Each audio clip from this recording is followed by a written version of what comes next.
શ્રાવણ માસમાં ધાર્મિક લાગણી સાચવવા માટે અભિયાન હાથ ધરવામાં આવ્યું છે. આ અભિયાન શરૂ કરવામાં આવ્યું છે.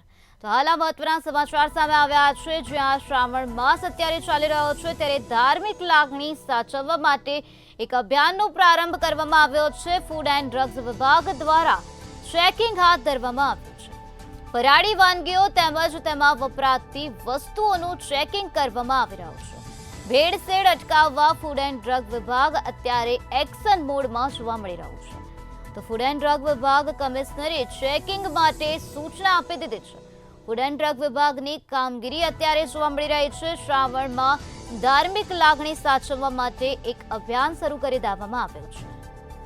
આવી રહ્યા છે તહેવારોમાં આપણે ગાંધીનગરમાં કેવા પ્રકારની તૈયારીઓ? દર વર્ષની માફક જ્યારે આ શ્રાવણ મહિનો હોય ત્યારે આપણે ગુજરાતના ધર્મપ્રેમી નાગરિકો ઉપવાસ કરતા હોય, શ્રાવણ મહિનો કરતા હોય અને ફરાળી વાનગીઓ આરોગતા હોય. આવા સમયે ફરાળી વાનગીમાં કોઈ ભેળસેળ કરીને રાજ્યના નાગરિકોની ધાર્મિક લાગણી ન દુભાવે અને ભેળસેળવાળો ખોરાક ન આપે, એના માટે દર વર્ષની જેમ આ વર્ષે પણ એની ડ્રાઈવ આપવામાં આવેલી છે. જ્યાં ફરાળી મોટાભાગે ઉત્પાદન થતું હોય, ફરાળી લોટ હોય, ફરાળી વસ્તુ હોય, તો એ ફેક્ટરીની તપાસ કરવાની દરેક રાજ્યના દરેક જિલ્લાના ડીઓને સૂચના આપવામાં આવેલી છે. અને જ્યાં મોટું આઉટલેટ હોય ત્યાં પણ એની તપાસ કરી સૂચના આપે. સામાન્ય રીતે આ તહેવાર દરમિયાન કોઈ ફરાળી લોટની અંદર બીજા આપણે ઘઉંના લોટ કે બીજા લોટ ભેળવીને આર્થિક લાભ લેવાની કોશિશ કરતા હોઈએ, એવું ન બને એના માટે આપણે એક આગોતરું આયોજન કરેલું છે.